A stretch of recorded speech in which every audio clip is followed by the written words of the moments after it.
Patriots Playbook, where legends are born. John Rook brings the heat, rain or storm. From Brady's throws to new stars rising, the playbook's open, it's so mesmerizing. Enter the playbook, Patriots Playbook. Here's your host, John Rook, legend, voice of the New England Patriots. First down, it's Patriots Playbook, la la la la.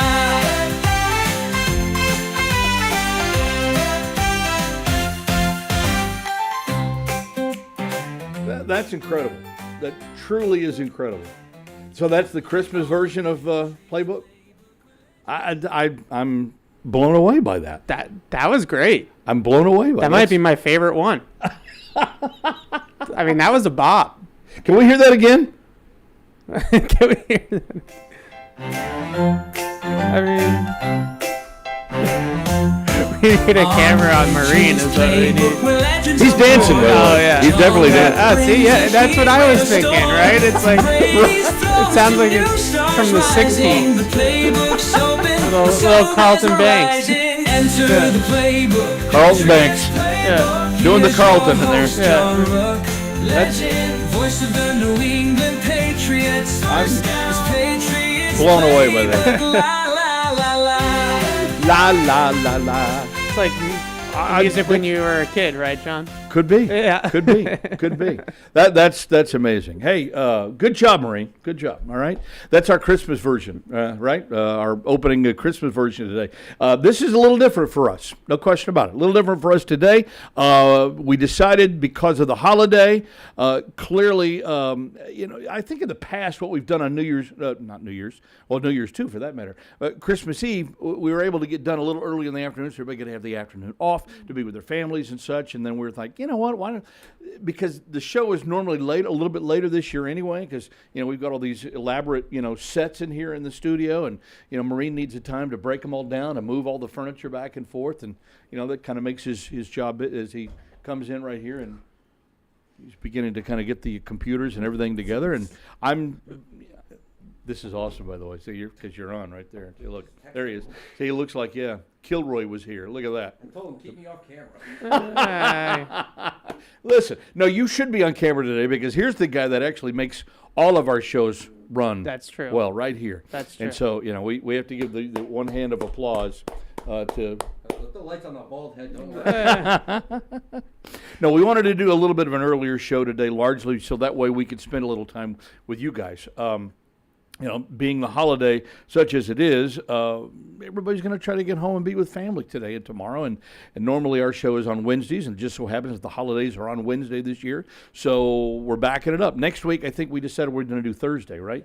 Yeah, so the playbook will actually be the day after New Year's next week when we preview the final home game against Buffalo. So that's why we're here at an earlier start time today, and we're glad that you're with us. Evan obviously is here today, and we wanted to take a little bit of time this morning as well to just, I want to open up the phones. Sometimes that's dangerous. But I'm doing it for a couple of reasons.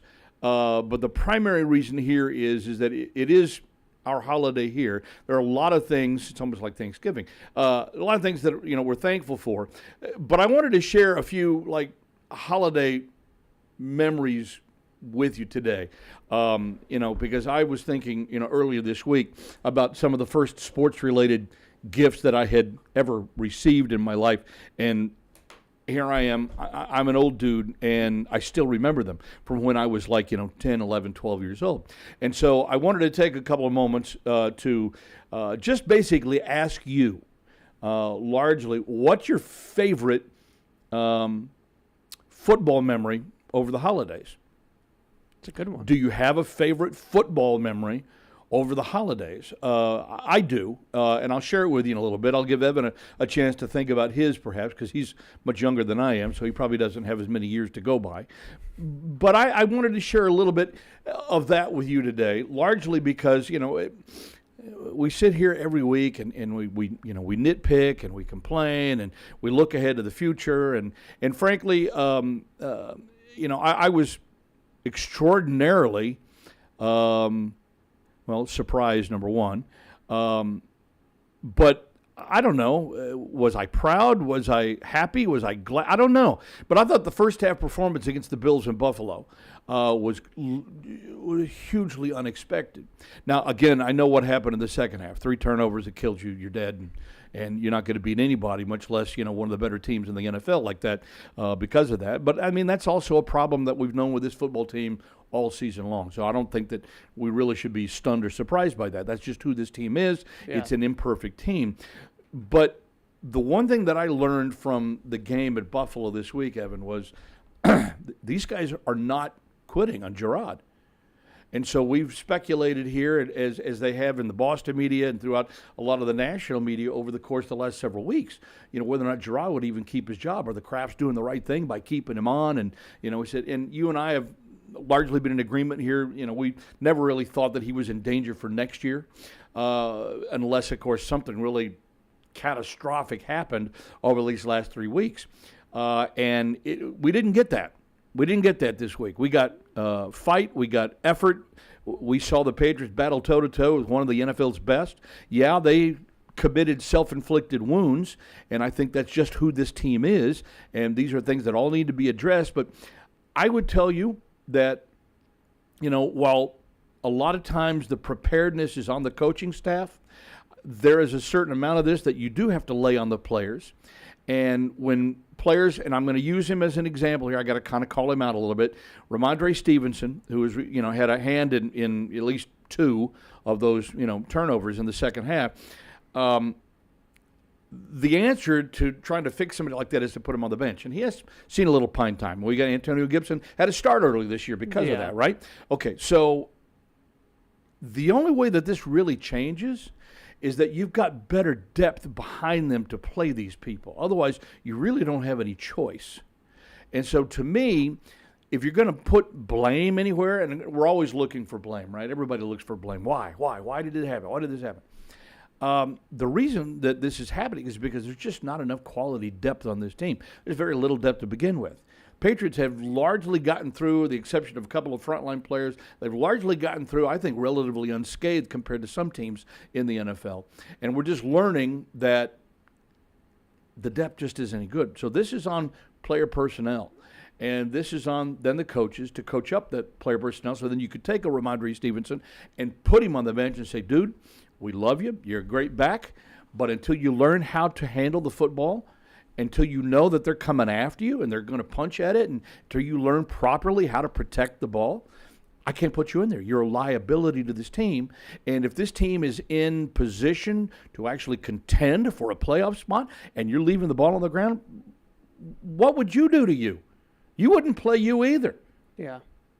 So I know I've introduced a bunch of different things there, but what are your thoughts overall on just the effort playing for Gerard, and then how do you fix the problem of, the Jekyll Hyde halves of football here? Yeah, I'm a little surprised, and look, it's probably just a vocal minority in my mentions on Twitter, but yesterday I tweeted out my film review that you can read on Patriots.com of this game, and I said I thought it was relatively a step forward, and I got a lot of hate being like a step forward. They got blown out in the second half, and they turned the ball over 3 times in 3 straight drives, and all of that is well and good. And my whole thing was just, well, what did you expect to happen in Buffalo this past weekend? I picked 41-17 Bills on our show last Thursday. So the fact that they were in this game and they actually had a lead at halftime and a 14-0 lead in the first half, all of us were like, who is this team? Like, I said that. I tweeted that out too. Who are these guys? Yeah, I was blown away.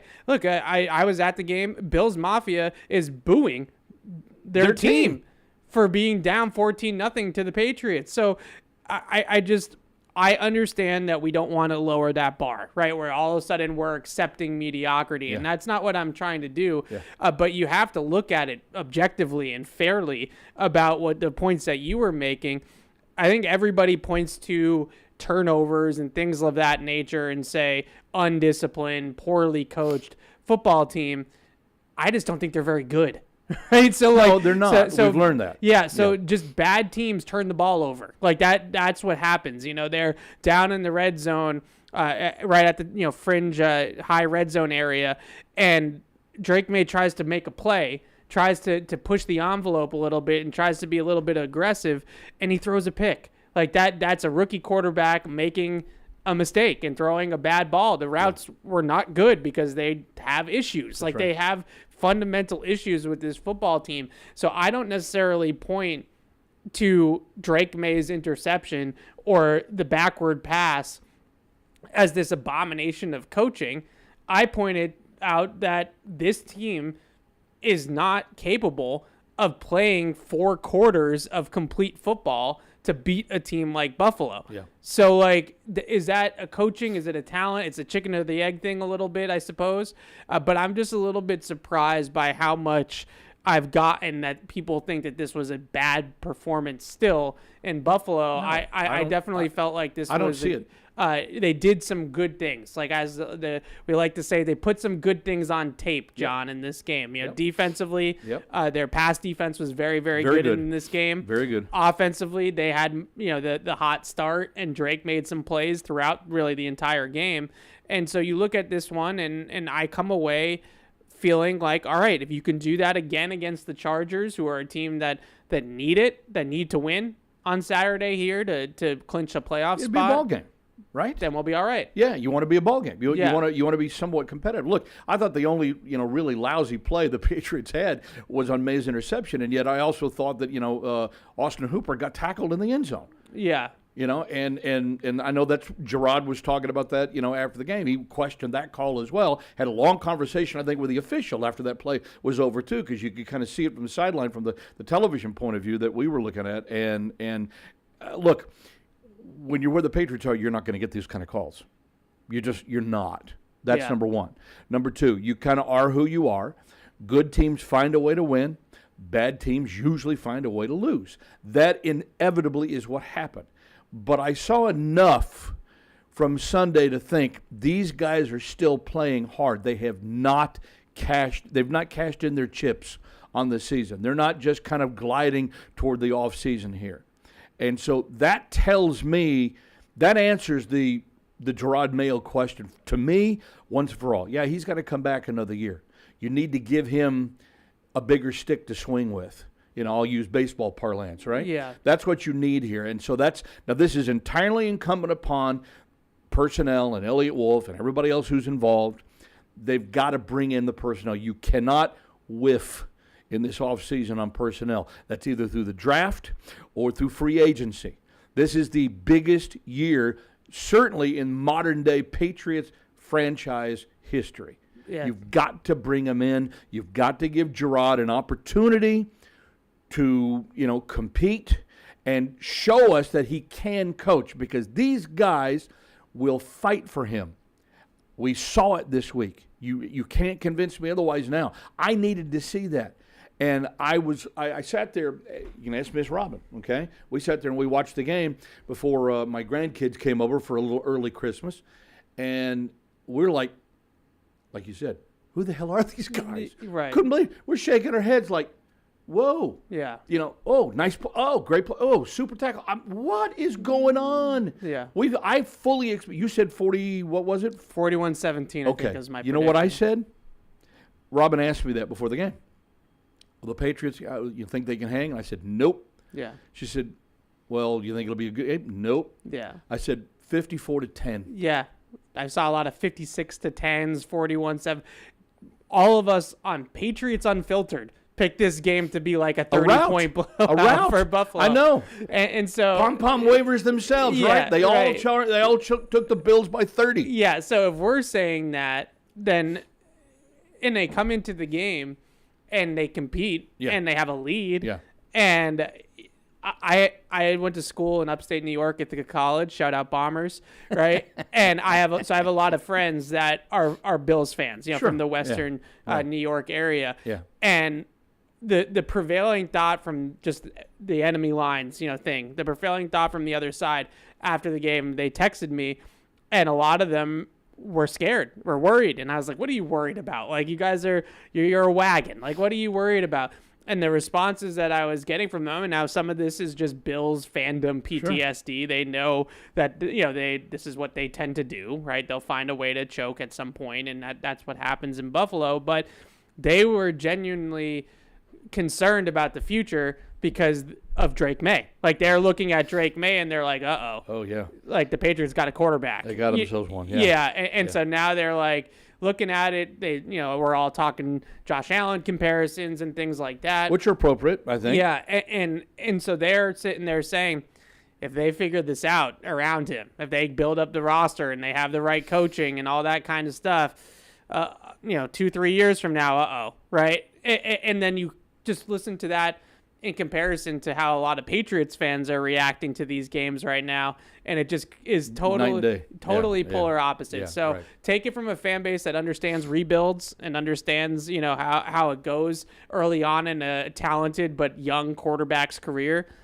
This was a decent product that they put out on the field on Sunday. It was, and this is why everybody on this staff, and I'm willing even to go as far. I think there will be changes made in the offseason. I do, in assignments, maybe even in coordinators. I think anything's possible at this stage of the game. I would say it's more likely, and I don't have any inside knowledge here, so I'm just going to give you my opinion on this. And I think it's more likely that AVP sticks around, only because of his ability to have worked already with Drake. Yeah. He's been more of a quarterback coach, guru, whatever, if you want to, even over being an offensive coordinator. And I'm not casting aspersions on anyone. I do think that there will be a shuffling of the deck, and I don't think necessarily it's going to be like reshuffling the deck chairs on the Titanic either. I think what you have to do is you have to find the right spots for the right people. And if that means somebody gets demoted or moves on to another staff or whatever, look, so be it. And I'm not even going to say that if, someone is removed from a job, whether it's on the defense or on the offense, that, they couldn't do the job here. I think that the personnel needs to be built up for them to be able to do a more adequate job, let's say, a more competitive job. This is a situation of circumstances. And the Patriots really don't have anybody to blame but themselves, and I think we can all agree on that one. They swung and missed badly in the last few drafts. They swung and whiffed, quite a bit through free agency, over the last few years as well. There have been one or two here and there, and we've talked about this before, but you need more substance. And all I saw now was I saw the fight, and I saw the will, and I saw the competitive ability to stick with a team that, granted, the Bills probably took the Patriots lightly. Yeah. Let's face it. Let's face it. they This was arrested not half their like they were defense. welcoming the Kansas City Chiefs into the stadium, okay? No. We know that. And so it's kind of like, it's the Patriots. We're going to walk through this. We're going to be okay. And then the Patriots came up and spanked them and got up 14-zip. Yeah. And so it's like, whoa, I guess we need to play ball. And if it hadn't been for a couple of self-inflicted wounds, I mean, my God, the backward lateral, what the hell kind of a play call was that? Yeah. That close to your own goal line. Yeah, I mean, I'm just that's like not that, how it's supposed to go. No, but just saying yeah. that was just, wow. Why would we even take a chance? I mean, I understand you're trying to get around in. I understand the philosophy on it. You're trying to burn them because they're clogging the middle. But it was just an ill-executed plan. Yeah. And I just, that one left me shaking my head. And I said, well, it's not in the cards today. And sure enough, it wasn't. And you handed them 7 points right there. Yeah, no, that one was tough, and I went back and forth on that basically the last couple days. Is it a bad play call? Is it bad execution? It's both. I kind of settled on both, I guess. It's both. I just look at it as probably a play that's a little bit too risky given the field position, right? Of course. But at the same time, if Trey Jacobs cuts the end the way he's supposed to and allows Ramondre to flatten that route a little bit more and get up the field, then we're not talking about it. So it's obviously a little bit of both, but I agree. And what I come back to, not to, you singled out Ramondre. I don't mean to single out Trey Jacobs, but just to do it, I have to come back to the talent in certain areas on this roster. Just being like, this to me was they had a good plan in this game on both sides of the ball. They really shut down the Bills' passing game. It did. Yeah, there's a lot. I was very impressed with the man defense overall. Yeah, they played 65% of the time in man-to-man coverage. Mm-hmm. They took out basically their entire pass game. They gave up no explosives through the air.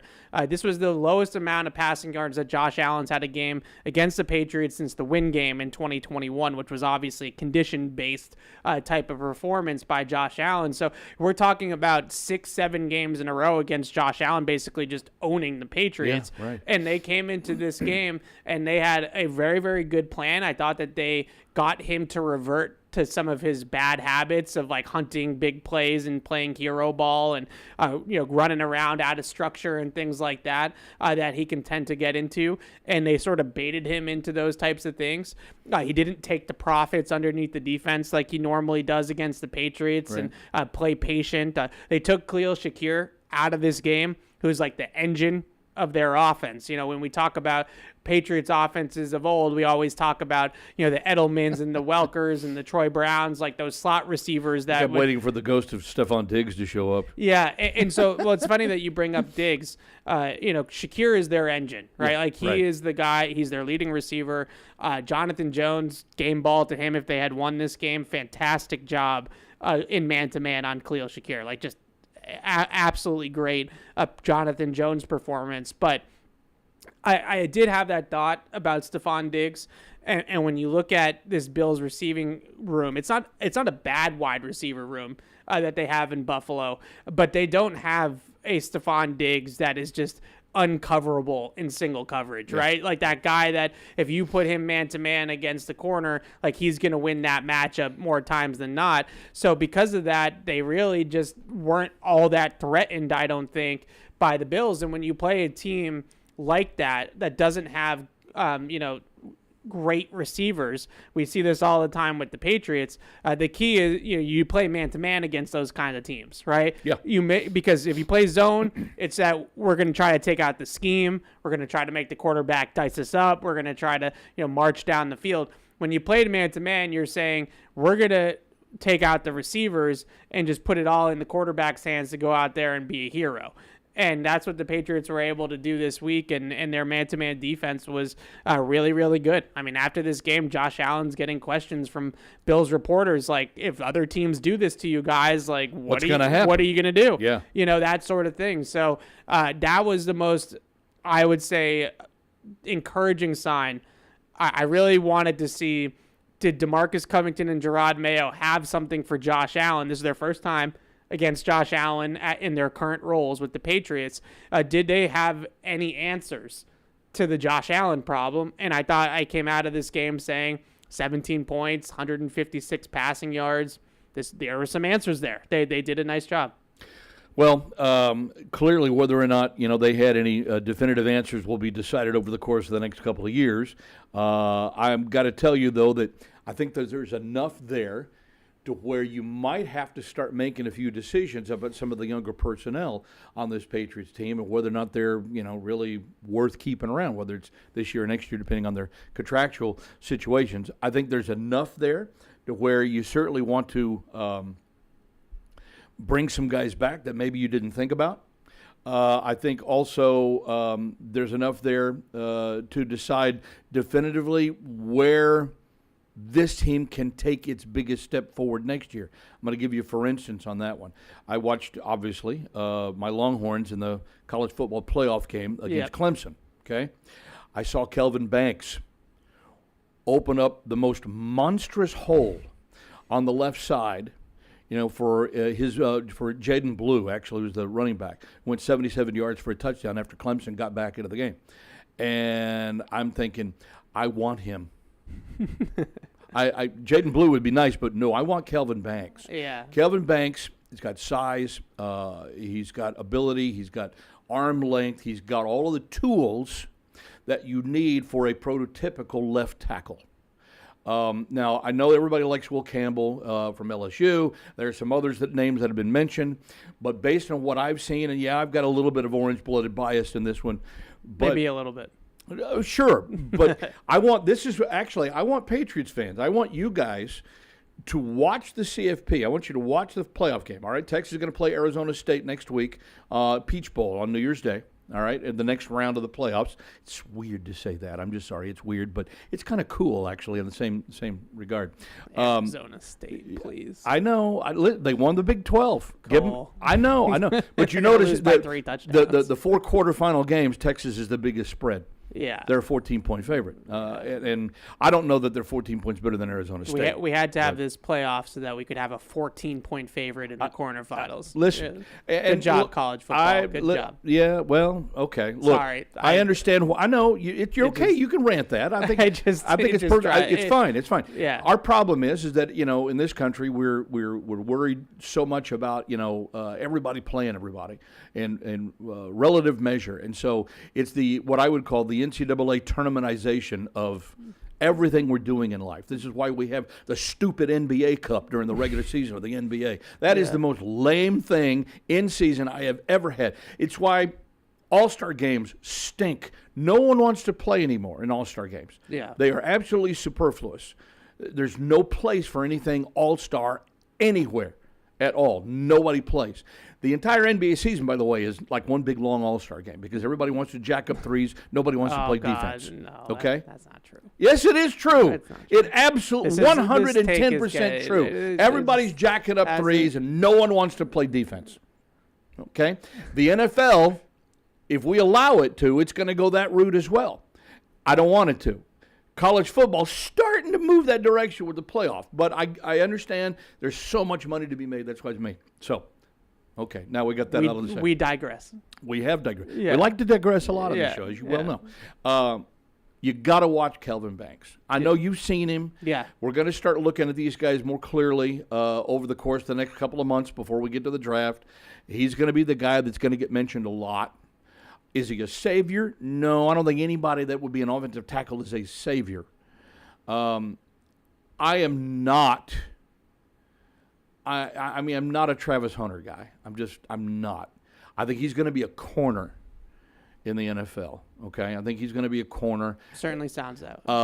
He could be a very good corner, Yeah. but I think on this team he'd be a number 2 behind Gonzo. And although I think that would be a dynamite pairing at cornerback, and you could certainly run some, an offensive package for him, kind of like they've done with Marcus Jones, which I think is kind of intriguing. And if they were to select him, all right, let's go that route and see. I think he could be a decent corner in the NFL. I don't think he's a superstar. And if you've got the number 2 overall pick, which is where the Patriots are headed right now, and that's another argument for in another moment here or two. I don't know how you would not take a guy like Hunter. You're not going to take Shador. You don't need a quarterback. And I think he could very well be the number 1 pick because the Giants obviously need a quarterback, right? Yeah. Okay. And could you get Kelvin Banks 5, 6, 7, 8, somewhere in there? Probably. Right. I want to trade that pick down and see if you can build up some options. Yeah, I'm with you. I that's the biggest concern that I have in this draft is I don't see the blue chip talent at the top of the draft like I've seen last year. Right. So when I look at this draft in this class, my fear is that you're going to be stuck in a position at 2 or 1 or something, and you're not really drafting a player that's worth the 2nd overall pick in a draft. You're just kind of drafting it by default because you have to pick somebody. Yeah. Right. And I don't know if there's anybody that's going to be really knocking down your door to trade up to the pick if you don't have the number 1 pick. Yeah. I think Shador is worthy of a high pick at quarterback. I'm not the biggest Cam Ward guy. So when you really look at this class, But there are going to be a couple of teams that want to trade up to get Cam Ward because they need a quarterback. Potentially. I just let's take last year's class just for example. All 3 of those quarterbacks go number 1 overall in this class. All 3. Caleb, Jaden Daniels, and Drake May. They're all the number 1 pick this year. Yeah. Right, so they don't there's the quarterback class last year blows this one out of the water. No comparison. Not even close. Not even close. So you don't have the quarterback up top, and this week we're going to see him in the flesh on Sunday at right tackle for the Chargers. There's really not a Joe Alt who is like this blue chip, can't miss tackle prospect. I think Banks is good. I don't think that he's in Joe Alt's tier.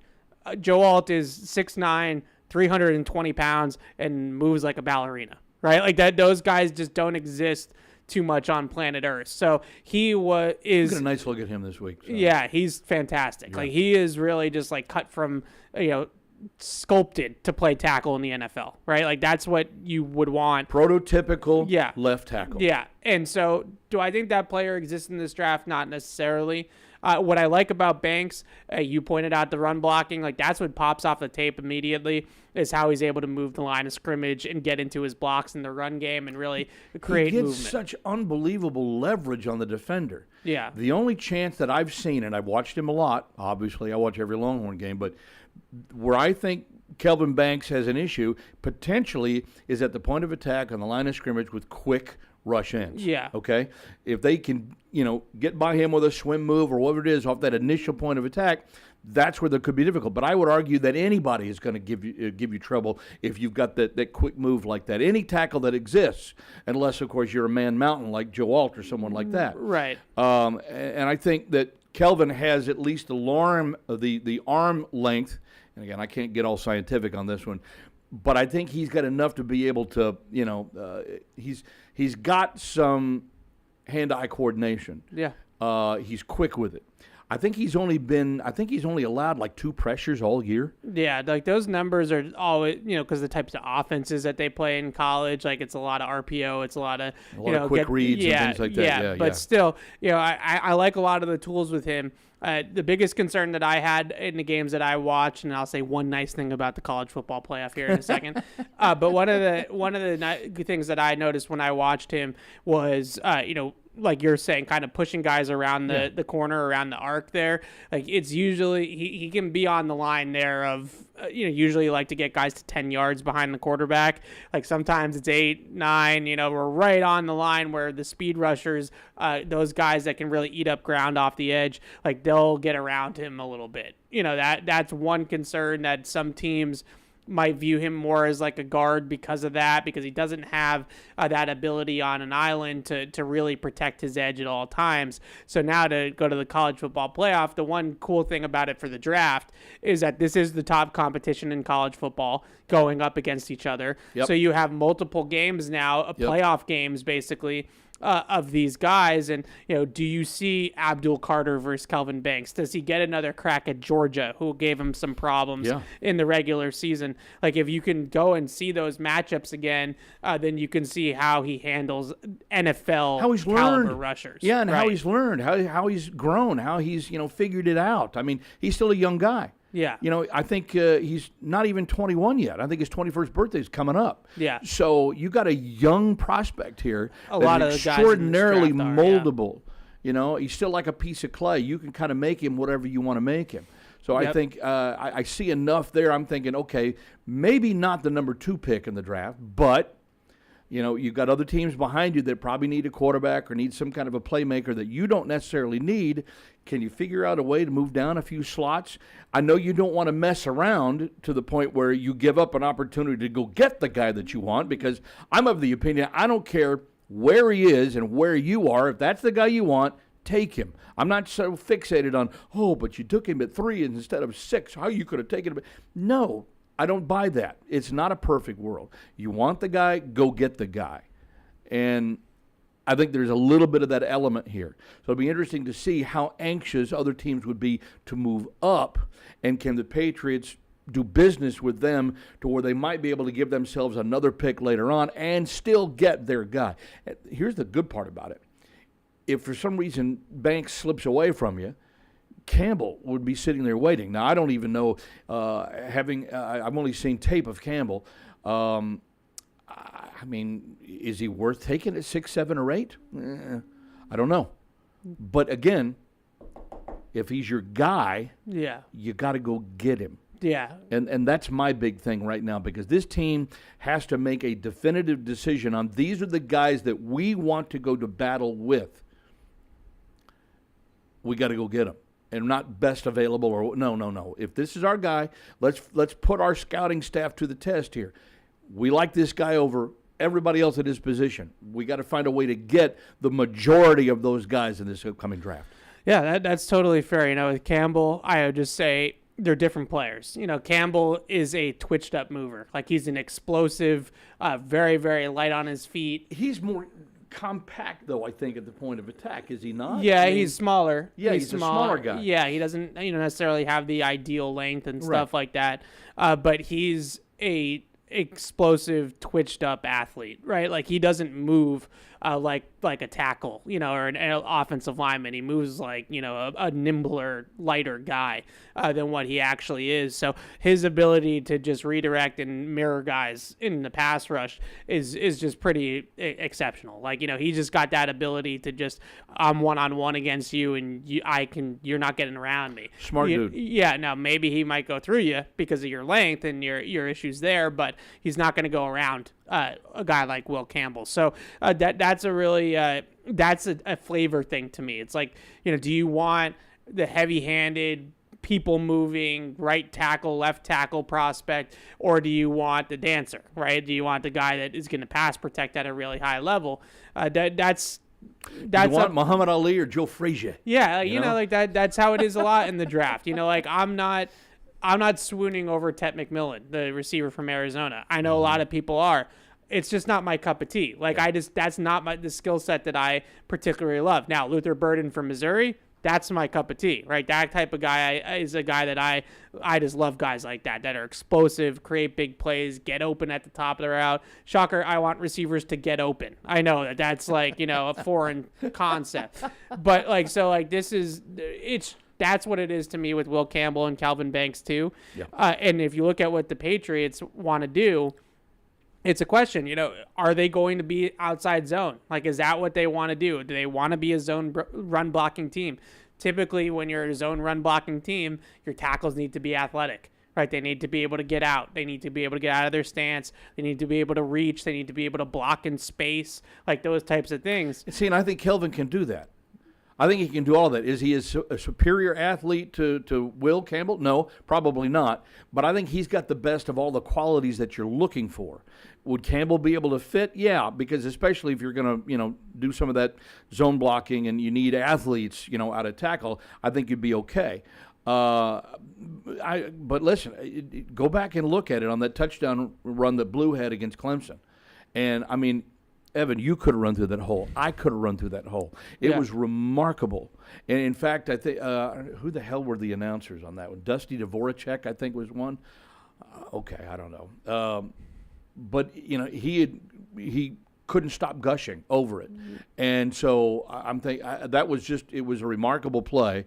It was a remarkable exhibit of his talent in his power, and when he's healthy, this guy is probably the best tackle in the draft coming up. And you need a tackle. You definitely need a tackle. We need a lot more talent on that offensive line because, again, it's all about depth.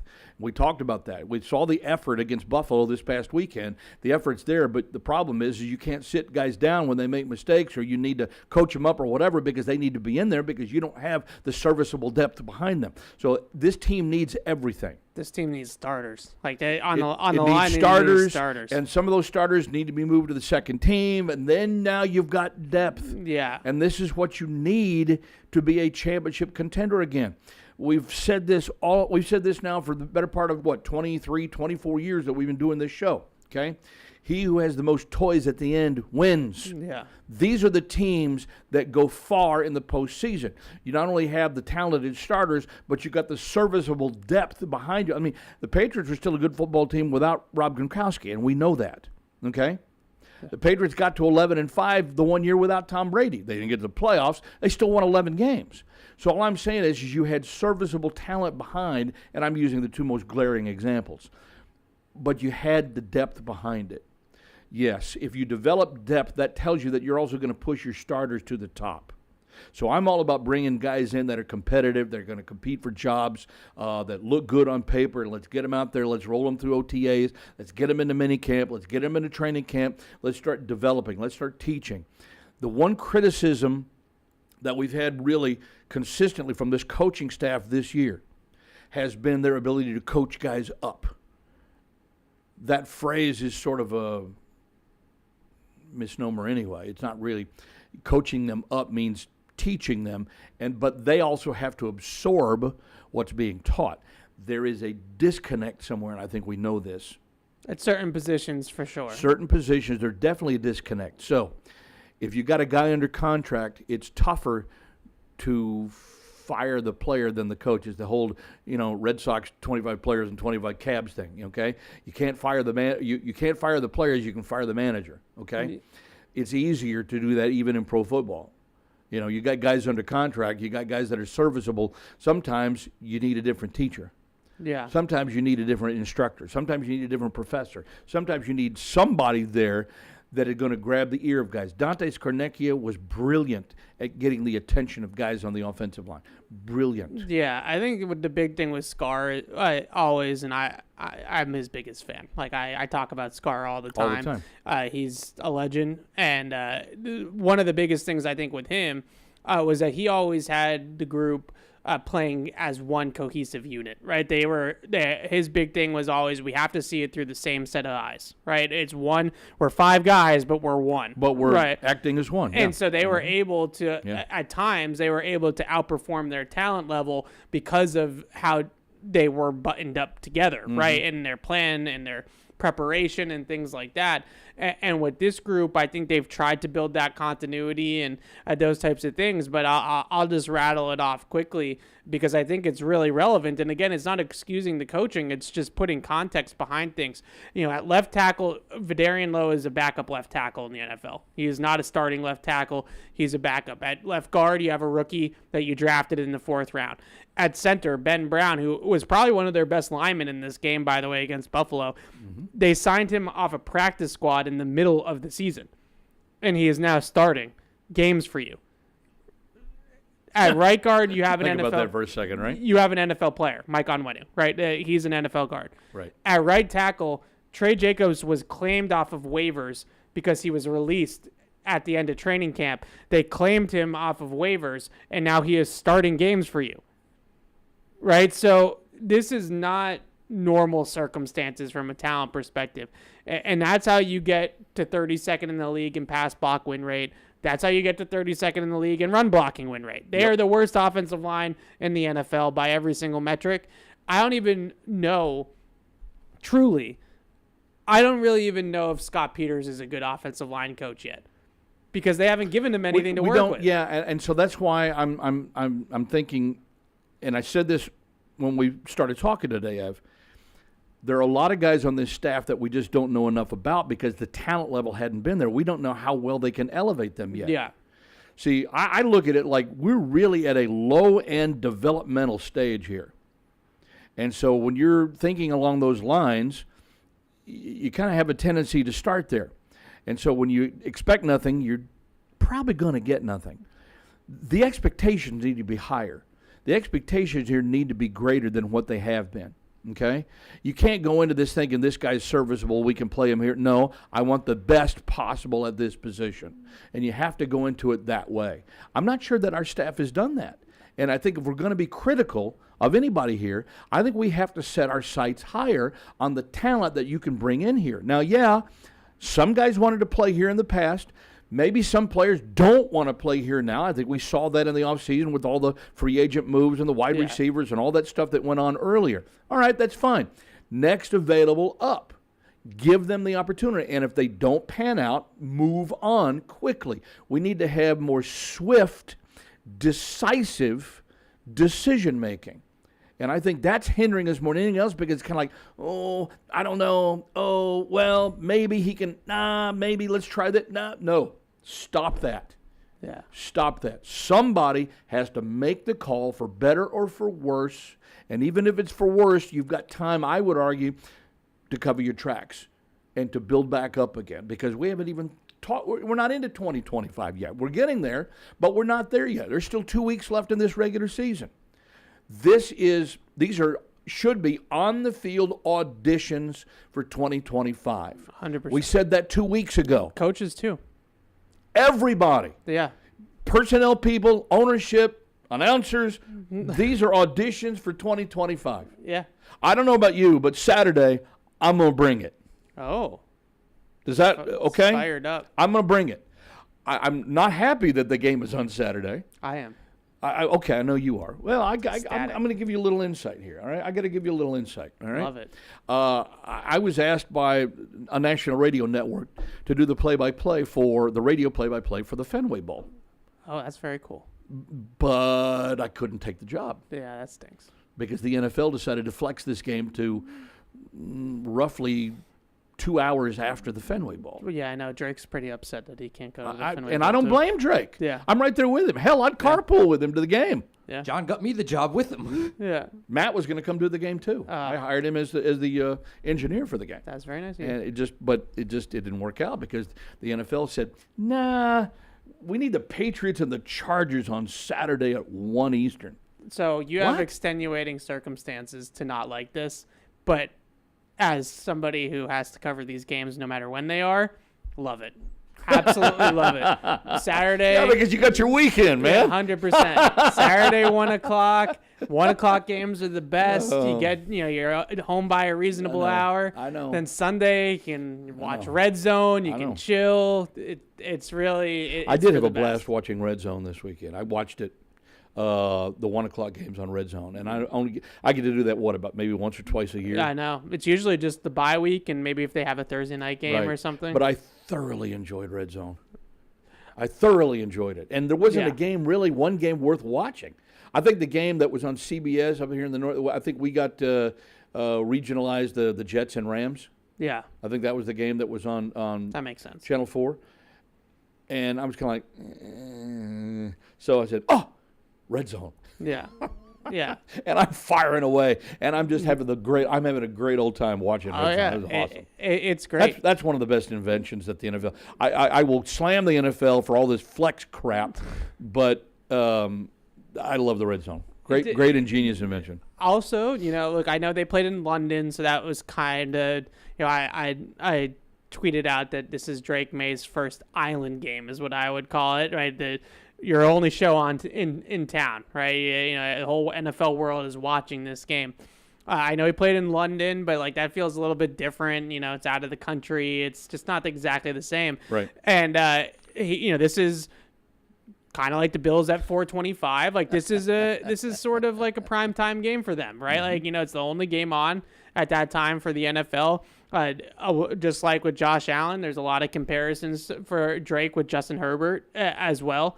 And so it'd be interesting to see. I think he gets up for these games, and I think part of the reason why the team got up for the game in Buffalo was because of the timing and all that sort of stuff. It was kind of like a showcase game. Yeah. And a lot of those guys that are pending free agents and things like that, like they want to put good tape out there, for their next employer, if it's here or if it's in another one of the 31 teams. So I'm looking forward to it. I feel like they did a lot of good things in Buffalo, but I'm not ready to crown them for one game. If they do it again against the Chargers and maybe actually win the game this time against the Chargers, then I think you can start talking about, okay, that was that thing we were looking for of can we see some progress down the stretch? Can we see that they're on somewhat of an upward trajectory? That was what was the most concerning thing about the Arizona loss to me, was like that was not it, right? Like that was not, okay, we're last 4 games of the season, we're feeling okay about ourselves, at the end of the season here. That was a dud, right? That was the total opposite. This game against Buffalo is a step forward. Maybe they take another step forward against the Chargers, and I think the Week 18 game against Buffalo is going to be a bye week for the Bills. So I don't think that's going to be a real football game. I think the Bills might even play Mitch Trubisky in that game. So we'll see. But I want to get to that, but before we get to that, I do want to spend at least a moment or two talking about the Chargers coming up on Saturday now, damn it. But on Saturday, nevertheless. There you go. Good for Evan, bad for John, bad for Matt, but what the hell are we going to do, right? Okay. Good for everybody besides Good for John everybody and else besides us, too. We're the only two that, are lamenting the fact that it's on Saturday at 1. The Chargers clearly have something to play for. oh yeah, They win the game, they're in the postseason. correct. So you're going to get everything you can possibly get from the Chargers. And frankly, even from a New England point of view, I like that. I want to make sure that if we're going to compete, let's take the fastball, from the opposition. I don't know that the Patriots got the fastball from Buffalo this past game. I don't think so. I don't think so either. Yeah. Which is why let's see how this team reacts to the fastball. And I think they're going to get it from the Chargers this week since they can make the playoffs. 100%. I think the biggest thing with Buffalo, just quickly, why I kind of feel like they didn't truly give him the fastball. They didn't really run Josh Allen much in this game. Right. And I feel like that's a big tell for Buffalo. Like when they care about a game or they want a game, go watch the game that they played the week before in Detroit. I think he ran it 11 times in that game, and a lot of those were by design. So that's the difference, right? This game, they kind of played the four corners offense, like let's just get out of here with the win. We used to remember that. Like those were, we had those games too here once upon a time, right? Where it was, let's keep everybody healthy. Let's just roll the ball out and let's take a win and let's move on to the next week. The Chargers, they don't need the game. Like it's not a must win. No, because they would have the Raiders thereafter. Yeah. And so if they don't by some chance win here, they'd still need to beat the Raiders but the Raiders are reeling arguably as much, if not more, than the Patriots. Yeah, are. so they have a 96% chance to make the playoffs, the Chargers. So they're and I get that. They're in good shape, Yeah, right? yeah. But they don't necessarily absolutely need to have this one. But I'm sure that they want to get this wrapped up and not put it to week 18. So with the Chargers, just really quickly on them, I think offensively, the thing that stands out is how much they still build around their run game with Greg Roman, their offensive coordinator, is probably best known for what he did in Baltimore with Lamar Jackson early on in Lamar's career with the quarterback run game. They don't do that as much, obviously, with Justin Herbert, who's not the same type of athlete as Lamar is, but they are a run-centric football team. They're going to put heavy personnel on the field. They're going to power run, right, smash mouth football down your throat, and then they're going to play action and run action off of that. So there's actually a stat called run action rate, which is play action passes combined with rush attempts into one number. The Chargers are second in the league in run action rate. So everything that they do is through the run game. They have a fullback by the name of Matlock who plays defensive line and he plays fullback, right? He plays both ways, just like Patrick Ricard in Baltimore, excuse me. So they are going to play smash mouth football against the Patriots defense. That's concerning because we've seen this run defense for the Patriots. We've seen how much they've struggled all year long with that. I don't think that the Chargers are going to try to get into a track meet against New England. I think they're going to come in here and try to punch them in the mouth offensively. Makes sense to me. Yeah, defensively on the other side of the ball, Jesse Minter, their defensive coordinator, is a name I'm going to say a lot this week. He's on the head coaching track. He came from Michigan with Harbaugh. Now he's here with the Chargers. Really good game planner, really good situational coach, really good at feasting on tendencies, disguising coverage, changing up the picture on the quarterback. It's a tough matchup from a scheme perspective. This is a big one to me for Alex Van Pelt. The Bills are kind of a do-what-you-do defense, right? They kind of play their brand, and they do what they do week to week. This Chargers defense is going to spin it. They're going to mix it up on Drake May. They're going to show some different things that he probably has never seen before. So if I'm Alex Van Pelt, this is a big week for me. This is a big week to show that you can go up against a coordinator like that. I got to think right off the bat that you're going to get a little bit of a challenge from the Chargers' edges because first of all, Khalil Mack is given outstanding year. Yeah. And number one, and he's given the Patriots trouble throughout his whole career, no matter where he's been. Yeah. Right? Yeah. No, he's a handful. He's ageless apparently because he's having another really strong season. Yeah. For the Chargers, and Derwin James really good, blitzer and kind of jack of all trades in their defense as well. So they have some good players, but I would say just in general, they're punching above their weight a little bit on defense. I think they're a little ahead of where they thought they were going to be defensively with Harbaugh and with Minter. And I think a big part of it with Minter is just the scheme. It's a really creative, exotic type of scheme, and it's a good test. It's a good test for Drake to see if he's seeing the picture clearly. It's a good test for AVP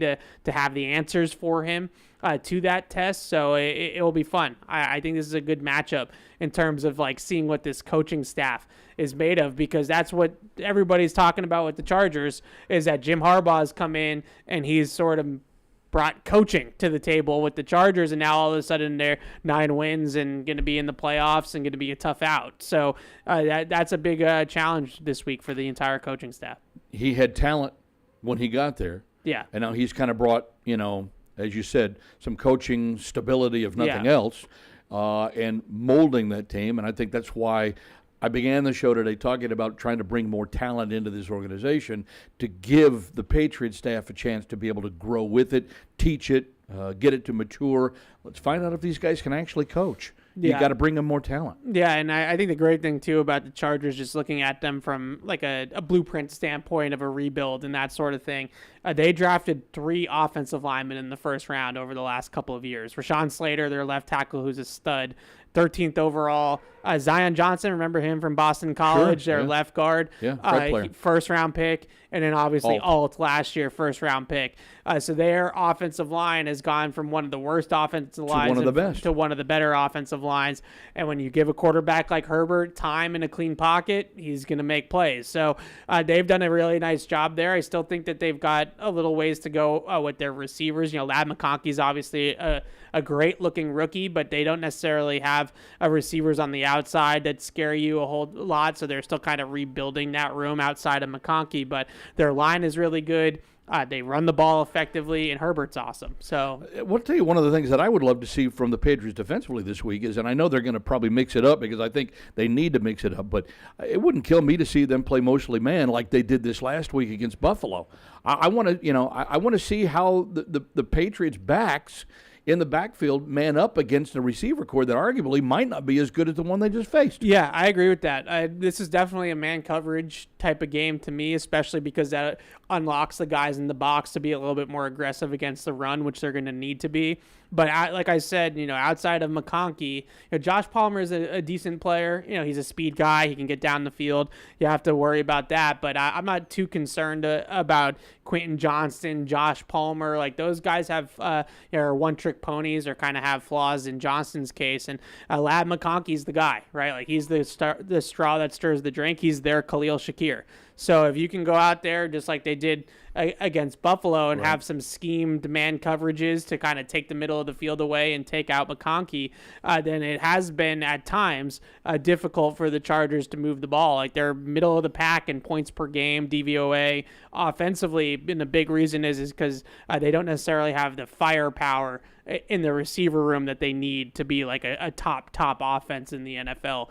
But the one thing I would say with Herbert is that guy can sling it, right? Like, that. Like, he's going to come to play, and he's fantastic. He was always one of my favorites when he came out of school. Yeah, just an incredible arm talent type of player, and is seeing it well right now, and they're taking a little bit of the pressure off of him by running the ball better and run action and play action fakes and things like that to scheme open some receivers down the field for him a little bit. But, he made a throw against Denver on that wheel route for that touchdown, like kind of cross his body off platform with a guy in his face. That's just one of the best throws you'll see all year. Yeah. So, he's great. Yeah, he's got that athleticism to do that. All right. Before we lose sight of it, what's the schedule like for today and for the rest of the week just because of the holiday? I'm sure you probably got a little bit of an update on that. Yeah, so today is basically a Wednesday schedule. So, we'll talk to Gerard here at 11:20 and then Drake. And, so it's same as Wednesday would typically be.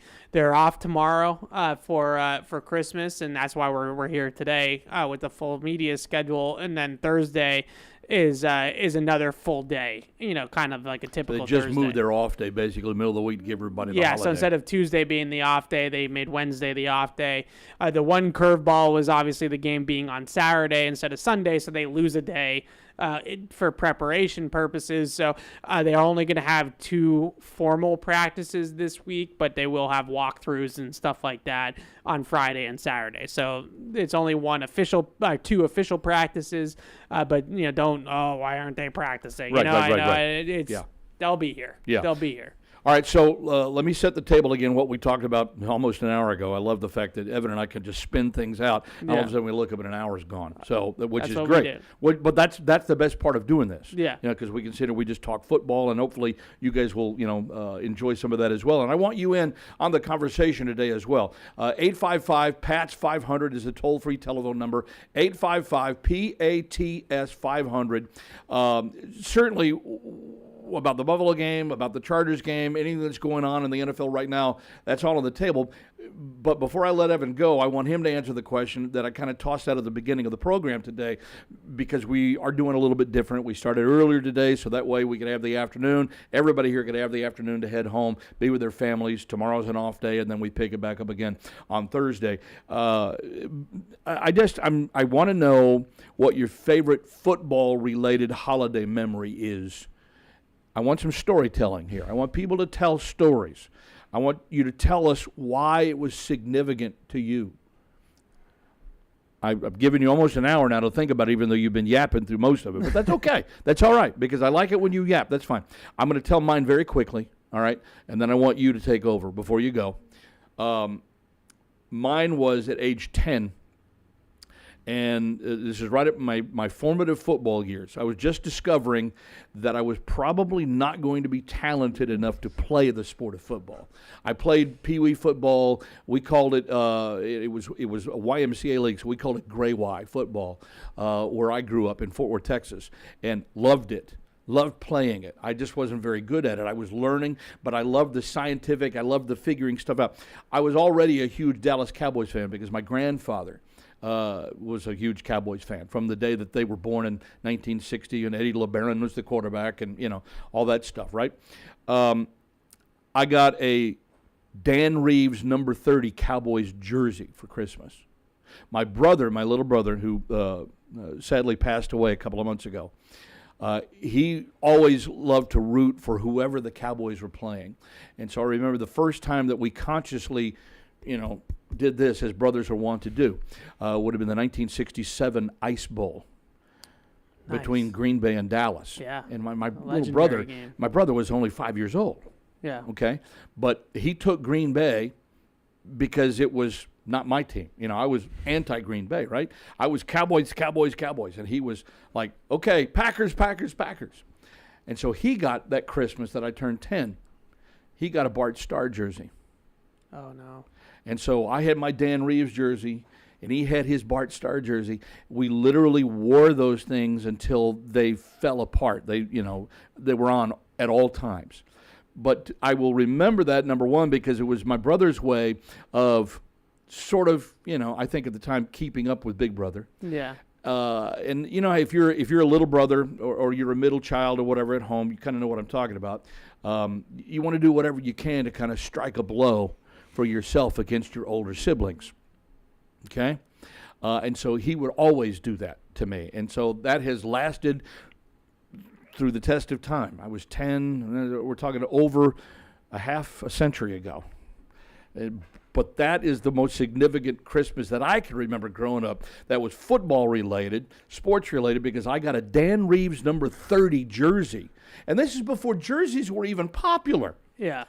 You couldn't even really buy them. I don't even know where my dad or my mom got them. I don't know. You didn't buy jerseys back in 1969. You didn't do that. Just robbed them from the stadium. Yes, I suppose. Either that or you bummed it off the back of the guy, like in the old Coca-Cola commercial, with Thanks, Mean Joe. Yeah. Thanks, Mean Joe Green, right? Thanks, Mean Joe. Yeah. Here, kid, catch. That, which was one of the all-time great commercials. Apparently. Oh, all-time. You've never seen it? Oh, I've seen it. Okay. Yeah, kid turned the corner and John's parents just robbed them. Yeah, exactly. Right? Exactly. So that's my memory. Okay, that really stands out. I'll take that one in my grave overall, just because of those two jerseys involved. Yeah, I would say I have a similar story, so I'll tell it. But just quickly, Thanksgiving Patriots games obviously stand out. 2010 against the Lions with long hair Brady, and just that was, I think they beat them 45-14 or something like that day, and just murdered them. Obviously the butt fumble game, which we're like not really, they don't love bringing it up. I feel like we don't celebrate it like we should. That's an all-time great game against the Jets. So those Thanksgiving games are in my memory, but similar story. When I was a kid, I was obsessed with jerseys as well. And my grandparents every year I'm a Hanukkah guy, so every year for Hanukkah, would give me a new jersey, like a new Patriots jersey. So early 2000s, like early Dynasty Patriots, I had like so many, like I had Brewski, I had Rodney, Really? I Wow. obviously had Brady, I had How many of these do you Seymour, still have? I have Vinatieri. Oh, I still have them. None of them fit, but I still have all of them. And so what I would do, because I'm a huge nerd, is I would lay them out on game day. I'd lay them out on the His floor. words, not mine. Okay, go. And whichever phase they were in, whichever side of the ball was on the field, I would change the jersey during the game. So I'd wear an offense jersey when the Patriots were on offense. I'd wear a defense jersey, and then of course when Vinatieri would run on the field, I'd have to put the Vinatieri jersey on. So special teams for kids. Yeah. So I usually started Next level nerd. So I usually started in the Brady jersey, right? Like I'd start the game in the Brady jersey, but my normal go-to on defense was Rodney Harrison. Like I would put the Rodney jersey on when they were on defense, but I had, like I said, I had Rodney, I had Law, I had Brewski, I had Seymour, because every single year they would just buy me Would you jerseys. change jerseys if somebody made a tackle? No, but sometimes I would change jerseys if it wasn't going well. So okay. So I would say, okay, sorry, Rodney, I have to retire you for today because the defense has given up a bunch of points, so Yeah. we're going to go to the Brewski jersey and try to change the mojo a little bit. Okay, that makes sense to me. Yeah, That's really good. yeah. Happy Hanukkah. Thank you. Happy holidays. Happy holidays. as well. Happy Hanukkah. Merry Christmas. All of it. And Yes. I guess I'll see you. I'll see you probably in the press box on Saturday at 1:00. Damn it! But that's the way it works. He's so happy about it, Murray, and he can't wait. He can't wait. No, it's okay because I will look forward on Sunday, even though Daddy missed a paycheck. But I look forward. I look forward on Sunday to watching probably Red Zone again. There you go. All right? Not commercial free anymore, though. No, I know. I noticed that. Big right? controversy. I know. I thought that was supposed to be commercial free. It is. They got They're greedy. getting greedy. Corporate greed. Corporate greed. It's all over. Well, speaking of corporate greed, Yeah. Netflix makes its NFL debut So, Wednesday. Tomorrow. Really quickly on this, and then I do have to Okay. go to Yeah, the yeah. press conferences. Yeah. But Yeah. I am expecting everything to go smoothly for Netflix tomorrow, especially after the Jake Paul or whichever Paul versus Tyson fight was kind of their warm up to this. And it was hideous. But the problem that they're going to have is the Beyonce halftime show is going to break the internet. And I'm telling you right now that something is going to happen when she's performing, because then you got the Beehive that doesn't really care about football is all going to come and watch the halftime show. yeah. So the numbers are just going to skyrocket at sure they halftime will. of the game. And I'm telling you, it's going to crash and it's going to be hilarious. Yep. Yep. I actually think he's 100% right. Beyonce will break the internet tomorrow. Yeah. Yeah. I think that's going to happen. So, save anything that's precious on your computer because your computer might melt down. There you go. It's going to happen. You're totally right. It's the Beehive. I like that's a good. Zzz, Yeah. Just going to okay. They call themselves. And Netflix is going to just they'll fry. yeah. They'll fry. Yeah. See you Okay. next Good week, prediction. Thanks, buddy. Happy holidays. All right, so let's make sure that that you guys understand the phone lines are open. It's 855-PATS-500, 855-PATS-500. You can hit us up, of course, online. Send an email if you like. Podcasts@patriots.com. If you have a Christmas, football-related memory that you'd like to share, kind of like the ones that Evan and I just told, I'd love to hear them today. This is a good time for, a little reflection, a little storytelling, a little, thankfulness. Gosh, I mean, we point this out a lot. We're spoiled. You guys know we're all spoiled here, right? We know we're spoiled around here. But that's okay. I'd rather be spoiled than not spoiled. We have to learn how to handle being spoiled. And I think the last 4 or 5 years, we're developing that as best as we potentially can here. It's not the easiest thing in the world to win, and number one, to be humble about it all the time, But number two, not the easiest thing in the world to learn how to lose. We know the NFL was built, and the way that the NFL is built today is based on parity. As I like to surmise, sometimes that parity is P-A-R-O-D-Y, not P-A-R-I-T-Y. Some of it is ridiculous. But I understand the basic premise. Everybody's got a shot. It's up to individual talent to get you to where you want to go. And if that talent doesn't get you there, can the coaching staff, can the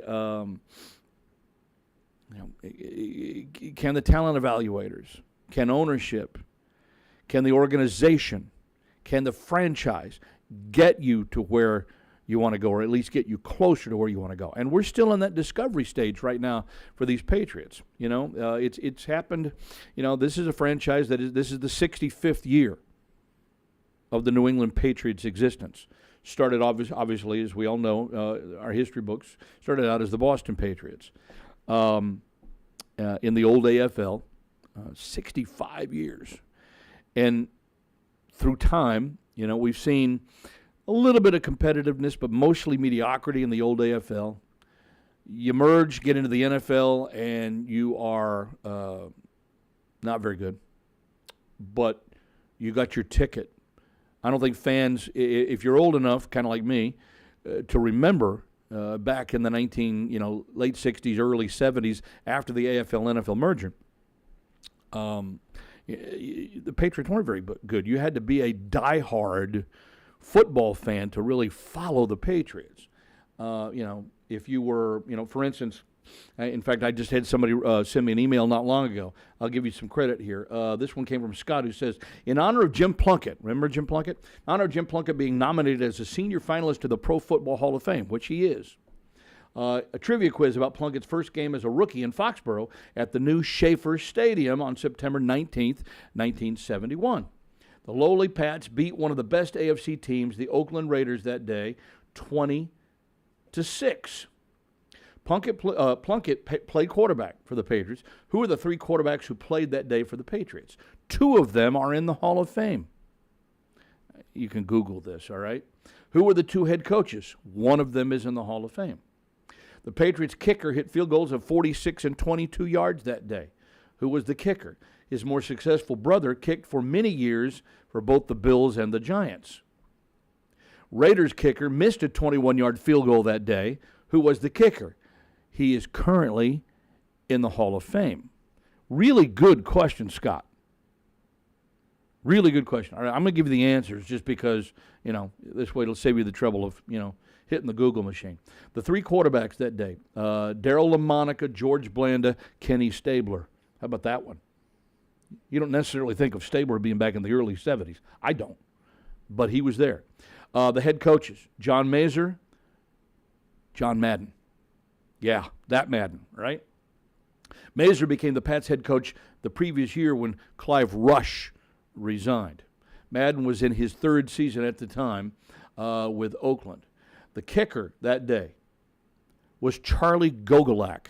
He was one of my favorite players just because of his name Gogolak. His brother was Pete Gogolak, who played for the New York Giants at the time, New York Football Giants, and he's in the Giants' Ring of Honor. And then, of course, the other kicker was George Blanda. He was 44 at the time. 44. Sailed the chip shot wide right on that day. But George Blanda was remarkable. I remember Blanda when he was quarterback in the Oilers, for God's sake. So that great question, Scott. I wanted to share that because I think you did some dynamite research there.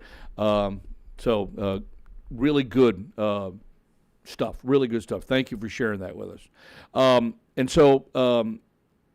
What we'll kind of do here for the remainder of the program, do we have the ability to carry the coach or not? I can make it happen. Okay, so I'm thinking we'll do that as well here, just because I know that we usually bring Coach Mayo's interview live here on Patriots.com anyway. I think we'll probably want to hear what Coach has to say, and then we'll come back here and we'll finish the program up until 12 noon. Patriots Unfiltered will be here at 12 noon Eastern time today. They'll be here from noon to 2 to get you guys set up for the Chargers matchup on Saturday. And to take you on into the holiday week as it is. It's just bizarre having a holiday in the middle of the week. I'll never say that a holiday is disruptive. We like this kind of disruptive, but it is a little bit from a football standpoint. So I think we'll try to do that for you today, because I think that's where everybody's mindset is, at least if you're tuned into the program today. I do want your thoughts on a lot of different things today. Yeah, I want your Christmas memory, or at least a football-related memory over the holidays that you can share with us. If you've got a story you'd like to tell and why it's significant to you, 855-PATS-500. You can also send me an email, podcasts@patriots.com. You can also send it to me on X if you want to. I'm at JR Broadcaster. Had somebody do that. Hold on. Where is it? I'm going to find it here very quickly. Yeah, this one comes from Andy. He says, I'm trying to decide how much credit to give the D, holding Buffalo to under 30 points, first time since week 6, versus crediting the weather last Sunday in Buffalo. It's actually a legitimate thought, Andy. I honestly believe, and Evan sort of alluded to this earlier, I honestly believe that the coaching staff probably needs a little bit of credit for at least the plan of attack, for some of the game plan. But I think we'd all be, disingenuous if we didn't think that.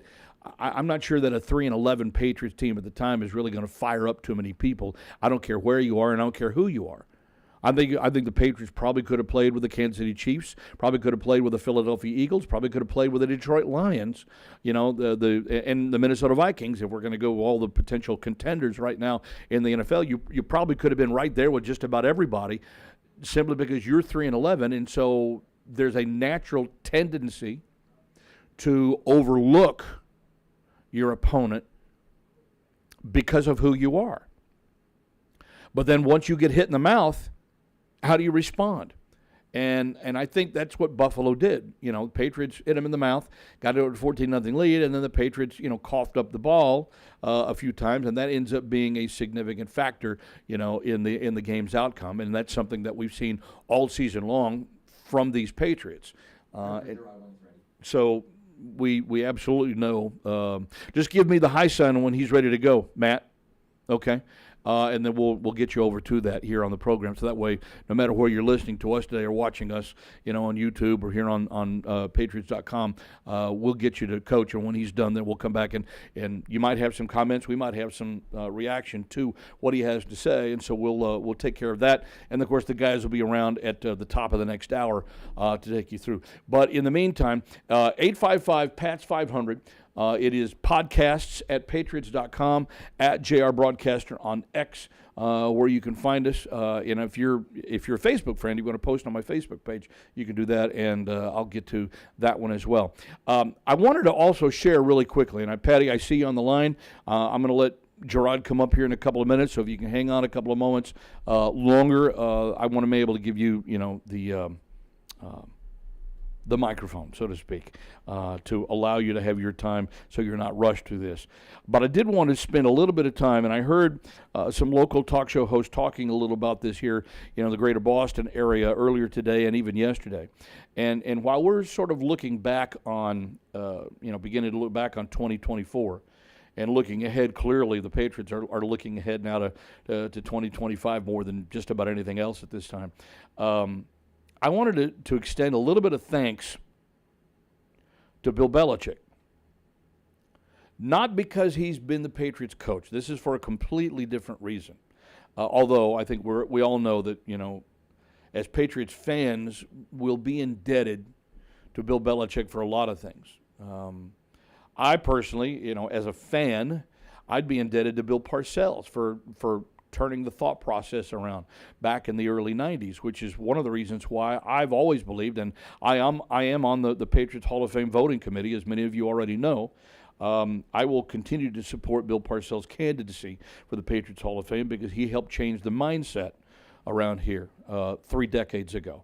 I don't know if he'll ever get in, but maybe that's just me being stubborn. I don't think if Bill Parcells had been here, I'm not sure that we would have had.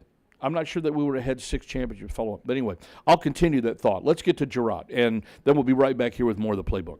Family and really just tell people how much you appreciate them. I always grew up where it wasn't really always about the gifts. Didn't get many gifts as a kid.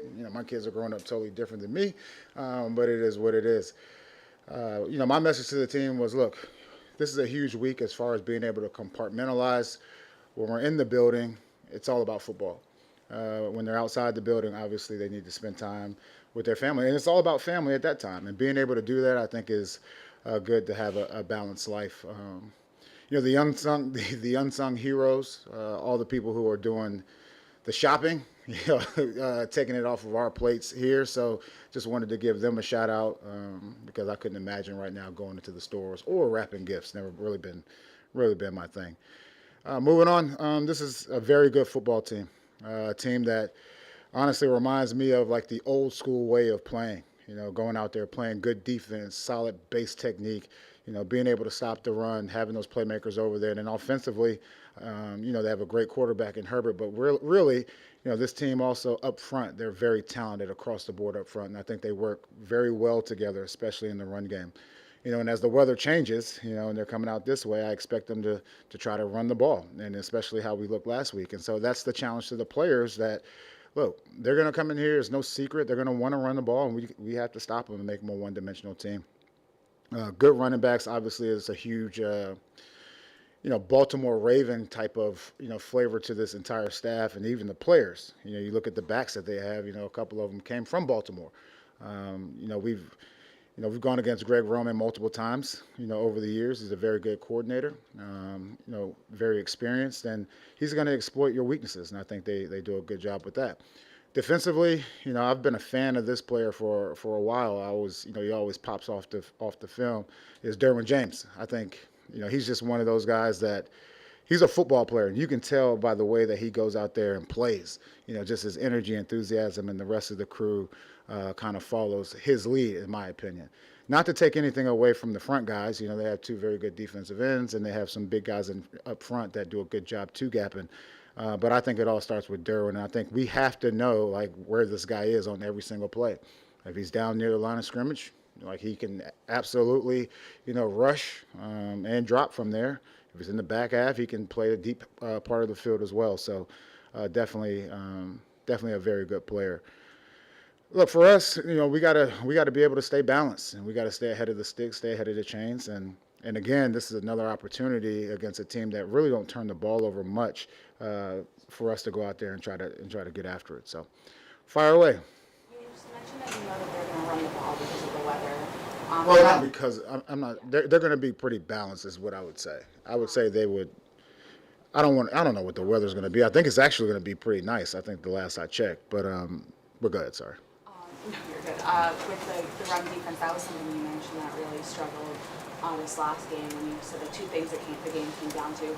How are you working on that going into this game, knowing that that's probably something that you might emphasize? Yeah, to me, it's about block destruction. It's about tackling. Like, the best tacklers I've ever been around always knew where their help was. And so, not letting the ball carrier get out to the edge is definitely a huge part of it, and turning it back into the teeth of the defense.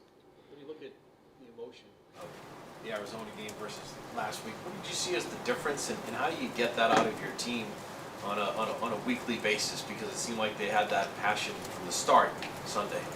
Yeah, I would say the Arizona game, to me, at least from an effort standpoint, was an anomaly. It's not what we put on film as far as effort. Now, have we always played, clean games? No. I mean, look at our record. But in saying that, I would say they always go out there and play with tremendous effort, and that's what showed up last week. And it'll show up this week. We're at home.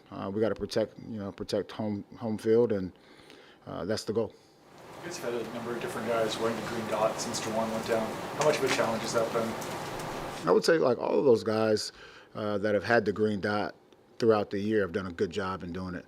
I mean, sometimes I think, we make too much of a big deal about the green dot. I mean, literally, a coach is talking to you, and you just got to repeat. It's like playing a game of telephone.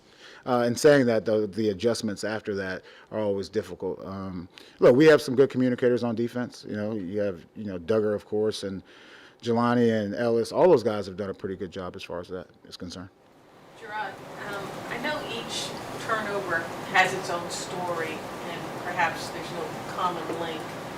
When it comes to Drake, is there a chance he might be trying to do a little too much on some of those turnovers, or trying to take it upon himself to produce? Look, Drake is a competitor, and he's always going to try to go out there and make plays. And I think just the way that he's played, how well he's played this year, oftentimes we forget that he's a rookie quarterback. And those are lessons learned. And I've been very upfront about this. The intangible with Drake, besides his even demeanor, he's learned from his mistakes. And I expect that to continue going forward. Hey, Gerard, just following off what Karen just talked about in terms of turnovers, I'm going to turn to fumbling. And it's been a tough year for Ramondre, there's no doubt about it. But when you, as a coach, want to try to prevent fumbles, is it a mental thing or is it a technique thing with holding the ball? How do you try to prevent that? I mean, it's a combination of the two. You have to understand how important that is, and then there's also you want me to take you through the whole elbow tight, eagle claw grip, that whole thing. But there is a technique about it, and then just the overall focus. Gerard, last year you prepared for Justin Herbert, different offense, different team, a lot of different personnel. What's the biggest difference you see in him in Roman's offense with Harbaugh's kind of physical side? Yeah, look, I think he's doing a good job protecting the ball. I think, what does he have, 3 interceptions? Something low, but that's what he's doing a great job at, and it gives that team a chance to win. We're talking about the fumbles. We saw a play on the sideline where John Jones is making the tackle by himself from Shakir, and also punches. It seems like that sort of evolved. The peanut punch was a thing, but it used to be the second guy coming in, and now it appears, are you teaching that more? Is that just an instinct thing? We always teach that, and John Jones over the last few years has come up with plays like that. He just has a knack for punching at the ball. You always want to make sure that the tackle is secure. I don't want to get away from that, but at the same time, that's something that he's been very good at for a while now. As a player, coach, how much do you appreciate and try to get Christmas in there for your players? And was there a favorite gift you got as a kid? Was it football? Was it anything like that? I would, just to go back to the gift part, I still remember being a young kid, at the time, I think single parent home. I have a great stepdad. Shout out to all the stepdads. But my grandfather bought us mountain bikes and then took us to the BMX track, and I was scared to go up the hill. It was almost like my grandfather, not that I was going to get a spanking for not going up the hill, but it was one of those types like, I better get my butt up the hill. So that was it was a great memory. I appreciate you bringing that up. I went up that hill. Yeah, that's the easy part. There was a BMX track like 5 minutes from my house, and we had to ride those new bikes, mountain bikes, to a BMX track. So all the other kids had their Huffies and all that stuff, and we got these big tires on our mountain bikes, but it was fun. Gerard, do you have a favorite Christmas movie or your kids that you like to spend time with them doing? I'm a huge Home Alone guy. It was during my time. And then the big the big debate or back and forth is Die Hard Christmas movie, and I say it is. Yes. It is. What types of things are your kids asking for? I have no clue. And again, that's why I started this off. I just want to thank my wife and thank just all the people, men and women, who go out and do the Christmas shopping and allow their spouse or significant other to focus on what they have to focus on. Did you believe in Santa, and do your kids believe in Santa? Wait, what do you mean did? When I was a little kid, the way I was raised, they wanted to make sure you knew where those gifts came from. And my kids, I feel like at this point in time, the new generation, they believe more in the elf on a shelf than they do actual Santa Claus. And that in itself takes time. I'm not sure if you guys are familiar, like doing all the creative things with the elf on the shelf, pouring the cereal out in the kitchen and throwing toilet paper around the house and moving the elves. And there you go. Same thing. Greatest parenting decision was tonight. The kids love it, though. The kids love it. I know we asked you a lot last week about comparisons between Drake and Josh Allen. Do you see any similarities between Drake and Justin Herbert? For me, it's probably too early to tell. What I would say is, again, I don't want to get into the comparison thing. I think Drake is on track to be a very special player in this league, and hopefully we all get a chance to see it. All right, thanks.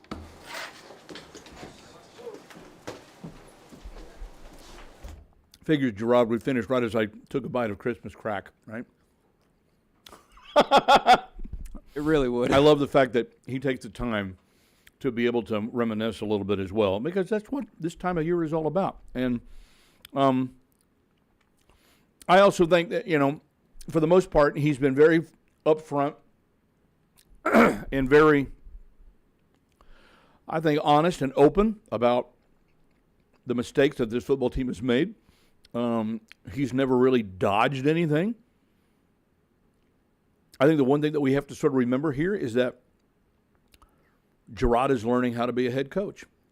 We've talked about this before, mentioned it here on this program many times before, that, he came into this job clearly as a rookie head coach. I mean, he'd been an assistant here under Coach Belichick, but, and we've even suggested that maybe if there was an error in judgment where Gerard's concerned in being the head coach here this early and this young in his coaching career, that maybe he should have gone off and learned under somebody else, or maybe he should have gone off and actually been a coordinator and then come back to the team. And I think that's a legitimate argument. But at the same time, I'll tell you this: he definitely has learned. I haven't really seen any what I would call backtracking, and I think he takes his mistakes and he tries to turn them into something positive, which is something we all try to do from time to time. Goodness knows, I've made enough of them, in a nearly 50-year career, and you always try to take them as a learning lesson, so that way you can avoid making them the next time. And I think that's the one thing that you can say about Gerard. I think he's a wonderful human. I think he's a good guy. I think he was a very good football player. And I think he can be a very good coach if he's given, and I mentioned this to Evan earlier on the program today, he needs to be given a bigger stick to swing with. He needs a bat that doesn't have a hole in the middle of it, which is kind of how I envision what he's got personnel-wise right now. And I'm not trying to indict anybody here. It's just a fact. We've seen it. There isn't enough depth. There isn't enough overall talent. There are some key pieces in place. And yeah, you can start right at quarterback. That if you can't figure out a way this next year to augment, then clearly you got to make a change on who's bringing those pieces in, okay? And yeah, that's coaching. Yes, that's player personnel. Yes, that's everything. This is the year that this franchise needs to step forward. Sure, you're disappointed when you get beat. Sure, you're disappointed when you put the football on the ground 3 times in the second half when you got a 2-touchdown lead, on a potential AFC championship team this last week. Yeah, who wouldn't be disappointed? But as it happened, didn't you kind of sit there and watch the game and think, it's the Patriots. Kind of figured this was going to happen. Sure you did. We all did.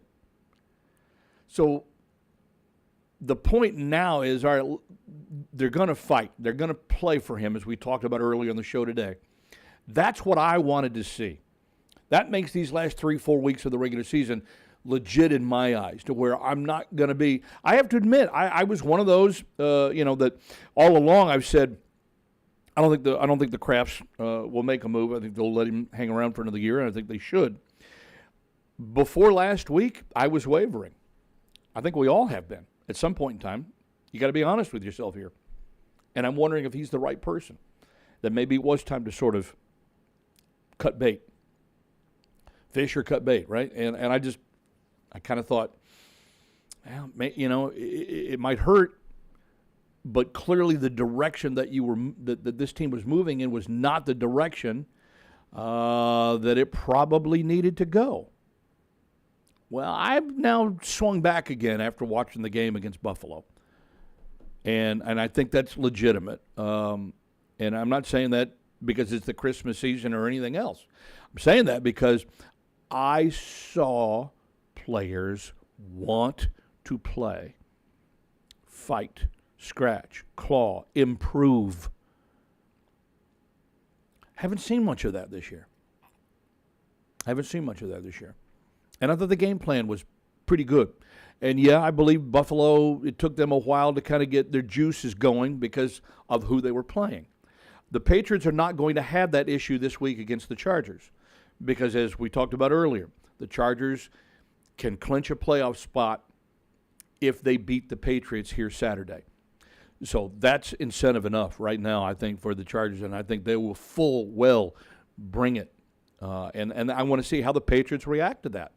And then we'll react to that next week and find out how they've kind of taken the next step. Can we start taking small steps? Can we start building just a little bit here?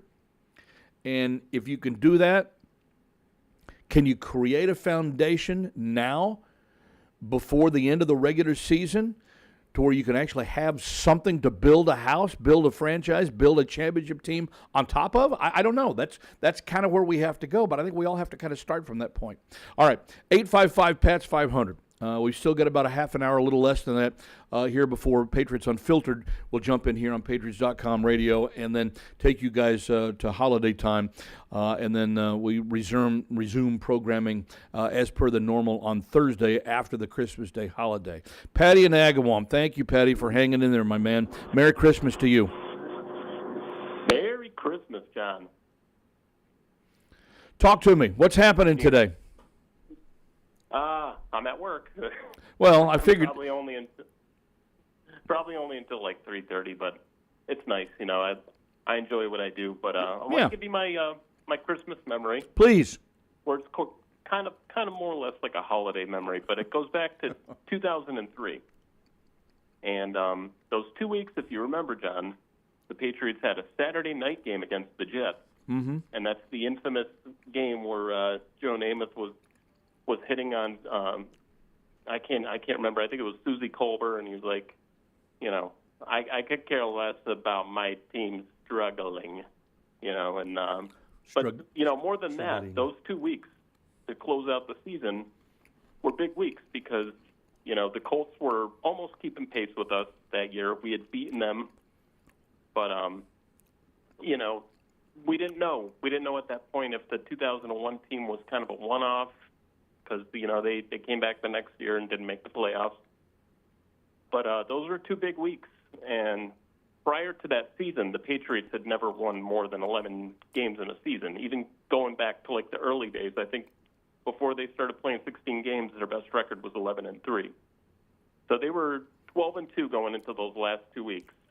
Both division games.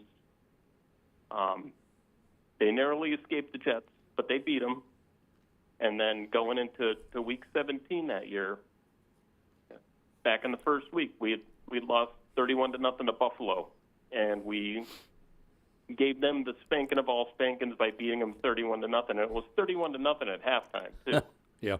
And we kind of called off the dogs, but I just remember that year thinking like, wow, you know, we have an excellent quarterback. We have a great quarterback. We're going to win 14 games and probably going to win the Super Bowl because the Colts are going to have to come to our house, you know. And right, I remember that. That was, yeah, and that was like the just, you know, those 2 weeks. I believe it was the 20th and the 27th because those were back-to-back Saturday games. So we kind of got kind of put in the spotlight that year too. Mm-hmm. But that was, that was probably my favorite, at least Patriots-related Christmas memory when it comes to the NFL. Good. Excellent. And I just want to say, like, very thankful for all that you do. You don't tell me you're going to bring it on Saturday. You bring it every week. You're there. You're too kind. I'm a little perturbed that, you know, I get, you know, rare chances to do college football any longer because I'm such a huge college football fan, and I think you know that, and most of our listeners probably do here as well. I've enjoyed college football since I was old enough to walk, so anytime I get a chance to do it, I usually relish that opportunity, and damn the NFL, they had to flex us the other way. And I don't care if the NFL hears me say that. You guys screwed up. But, okay, I get it. I understand. It's all about maximizing exposure, opportunity, and I'm rubbing my fingers together like Johnny Manziel, right? It's all about the cash. So, nevertheless, yeah, I mean, we always try to do that. And I think that, Patty, paying customers deserve to experience what they paid for. And I think the Patriots as an organization have done a remarkable job. It's been very easy to sell winning championship football over the past 20 plus years. But over the last few years, it's been a little tougher. We've seen the stands lighten a little bit. But I would also argue that, well, this is an opportunity for others to get involved here, because there still is a waiting list for season tickets here.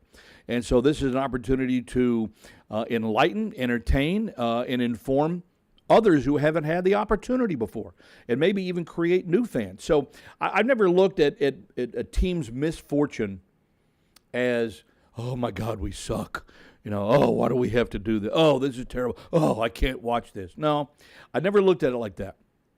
It hurts, it stings, because we take it personally. We take losing personally as fans, right? Whatever team you follow, we take losing personally, even though we don't have a direct hand in it. I mean, some places, where the fans can really make a difference. I happen to think Gillette, right here, and I'm in the bowels of Gillette as we speak, but I think Gillette's one of the better spots, and I think we can name, in one hand, the places around the league where I think fans can actually make a difference in terms of the tone and tenor of a football game. Do I think fans can make a difference in the outcome? No, that's going to go. That's up to the players. That's up to the talent. But weather conditions can combine in that, which is why Buffalo is such a great home field advantage for them, and even a place like Miami, where sometimes the fans kind of have a laissez-faire attitude. Sometimes that heat and humidity can be very tough, and the Patriots know that because Patriots just can't seem to win to save their lives in Miami from time to time. But that's what home field advantage is. Yeah, it's what it's supposed to be about. Even when we had the greatest player in the history of the league, we struggled down there. But, for sure. I'm not going to hold you up. I want to touch on just two more quick things and Go. let some other callers get in. But Go. First thing is, the next two games, I just want to see the same kind of effort that they came out with against Buffalo. If they do that, win or lose, I'll be happy going into next season. And I think that could build some momentum. And the second thing is, I agree with everything you said about Parcells, and I wanted to share one of his quips, because one of the things that made Parcells great too was he just knew how to push the right buttons with certain people, But it's on his NFL mic'd up special from years ago. But the quote is, "Come on, fellas, softball season's over. These guys are going to hit back," Yeah, and I think we needed that kind of a process. We needed somebody to pull us by the shirt collar and shake us and say, "This is the way it really is." And I think Bill Parcells did that to this organization. Probably even did that to this ownership, which is part of the reason why he grated on some nerves on his way out the door. And that whole thing happened, with the flirtation with the Jets during Super Bowl week against the Packers. And I know there are a lot of people that will never forgive him for that bit of traitorous activity. I mean, look, I don't really think of that way. Did it sting at the time? Sure, but at the same time, this is still a business, and he saw that his avenue to do things the way that he wanted to do it close here, and the avenue that the Crafts needed to take at the time was changing direction. And so I think he looked at it as a business decision. It's probably best if I look for another landing spot. So, look, you got to look at this thing as a business first and foremost and put your emotions away as best as you possibly can, which is why I think he deserves a spot in the Patriots Hall. I don't know if he'll ever get there. He's deserving. He's in the Pro Football Hall of Fame for a reason. He's deserving just like, Bill Belichick is and everybody else that, has come along the pike over the last 20-plus years. There are a lot of guys in there, and I'll continue to advocate for, his inclusion as long as I possibly can, as long as I will, stay on the stay on the committee. So that's a part of it. And you're right about this weekend. I just want to continue to see the fight. I think they'll get the Chargers' best swing because the Chargers have something legitimate to play for that really the Bills did not last week. So I want to see how that goes and whether or not they can adapt to that. And again, I also want to see if they can take care of the ball like anybody else. I want to see if they can continue or keep not continuing to make mistakes.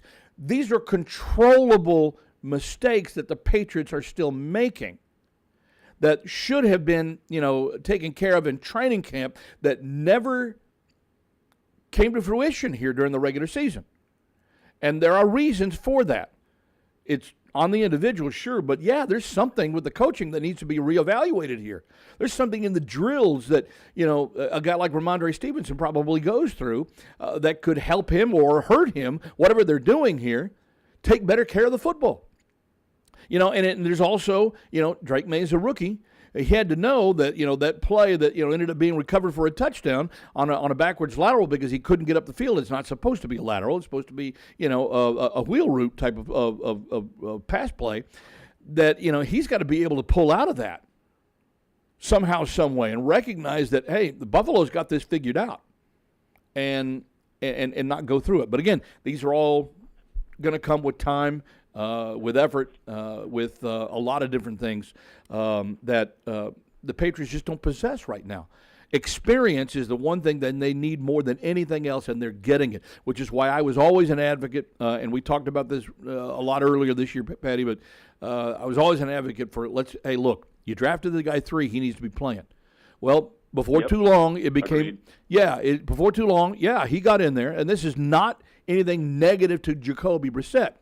But if this guy is going to be your guy, you got to figure it out, and you got to give him a chance to play it. He's doing that. We're seeing the results of that. Now you got to find other guys who can come along for that very same ride.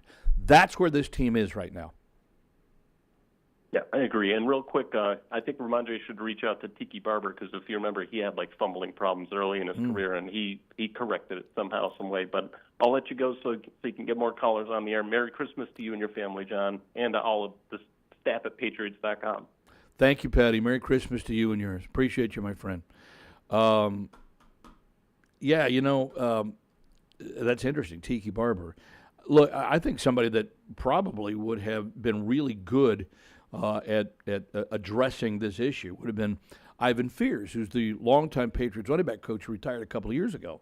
And I think Ivan would have been the kind of guy that, probably could have helped him address this issue almost more than anybody else. Known Coach Fears as I've known him over the years. But I'm sure that Ramondre is, at the stage now where something like this continues to sort of haunt, his and usurp his clear talent and ability as a running back.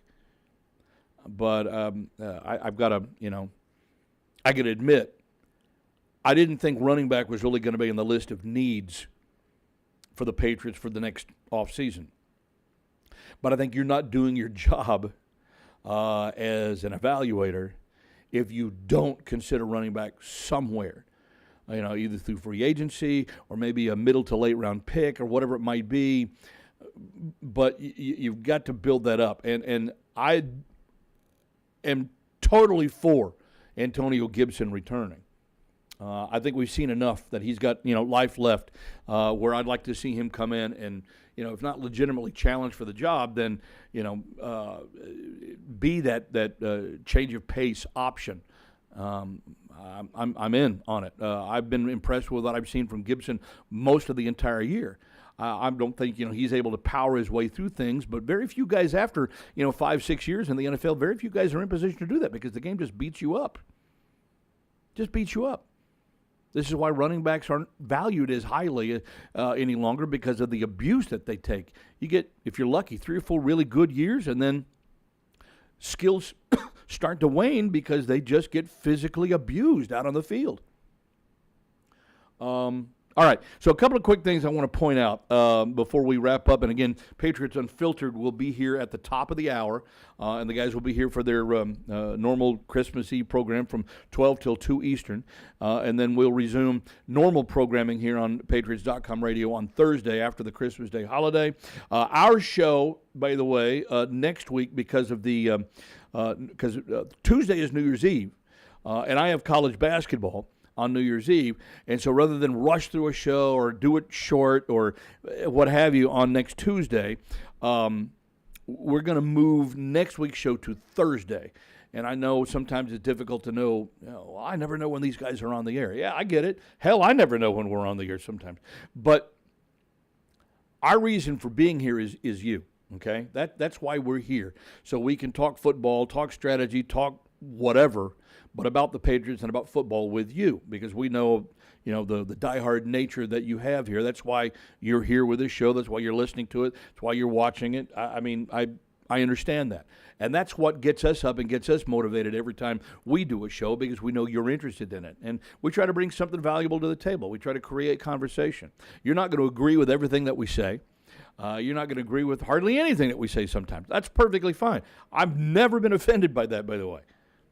I like talking to people who have different points of view. Why? Because I think it makes me smarter. And so that's what I'm interested in. It's okay if you agree. Then we can kind of laugh and agree about it, which is great, which is why, I love, the regular callers to this show, like Patty and like Eldred, and several others that we have on the program from time to time. There's nothing wrong with being able to have a conversation. The conversation that I had with Evan Lazar today. Like-minded individuals.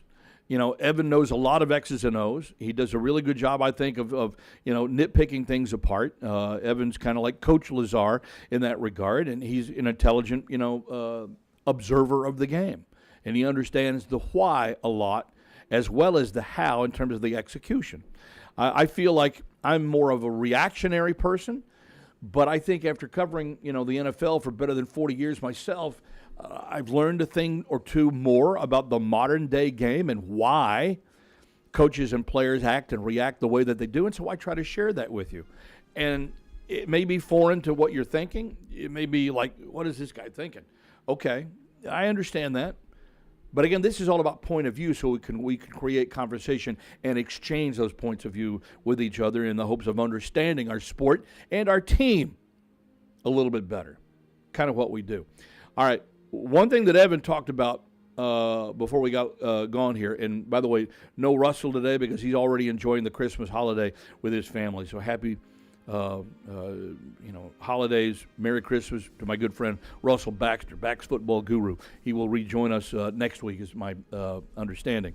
But the Netflix doubleheader tomorrow. I'm hoping for the best. I'm expecting the worst. I kind of agree with Evan on that one. Just because of that, Jake Paul, Mike Tyson thing, and the way that, you had this spinning circle of death, and the rebooting and oh my God, during that fight, I had it up on Netflix, and I think I had to clear the cache on my internet and my Wi-Fi 3 or 4 times at least during the course of that fight because of you got the spinning circle of death, right? And I fully expect that to happen. And I fully expect the internet to blow up over that. And then, as Evan suggested, when it gets to Beyonce's, halftime show, all bets are off. It'd be like having, Taylor Swift or someone like that. I mean, it's going to be nuts. But about the games themselves, look, attractive games. Chiefs Steelers, 1 o'clock on Christmas Day Eastern Time. Ravens Texans at 4:30. Everybody's in the playoff hunt. Everybody is in the, you got meaningful football on Christmas Day. The interesting comparison really is outside of the sport of football. The interesting comparison is that normally Christmas Day has been a day for the NBA. American sports fans certainly understand this one. The NBA is always taken front and center. Celtics are playing on Christmas Day, right? And that's sort of been a tradition. With a lot of families, you got family over, you're having a nice meal, you're opening gifts, you're sharing, great times together, and the TV is on in the background, and there's usually a basketball game on. That's just what we do, on Christmas Day. But now you've got football to choose from on Christmas Day, not unlike what you have on Thanksgiving here, but now you got football, and you got Wednesday football, which is, first of all, that's actually sounds great. I'm not sure how great it is for the players involved, just because of the odd times they've had. Some of these guys now are going to be playing their third game in 11 days, which is remarkable idiocy. It really is. That the NFL would do this to their marquee teams, high-profile players, and some of them going through a stretch where they're going to play 3 games in 11 days when they really need to be thinking about being healthy for the stretch run, which is nuts to think about. Okay, but the they made that bed, now they have to lie in it. So in that regard, that's what I'm going to be kind of looking forward to on Sunday, football on Christmas Day. Our thanks to Evan, our thanks to Marine for everything that he does for us over the course of the season. We got Patriots Unfiltered that's coming up next here on Patriots.com radio. Stay tuned for the guys. They'll be up here in just a couple of minutes. And our next Playbook show will be, again, the day after New Year's. That'll be January 2, and we'll be here at the same time. Isn't that what we planned on, Matt? I think we...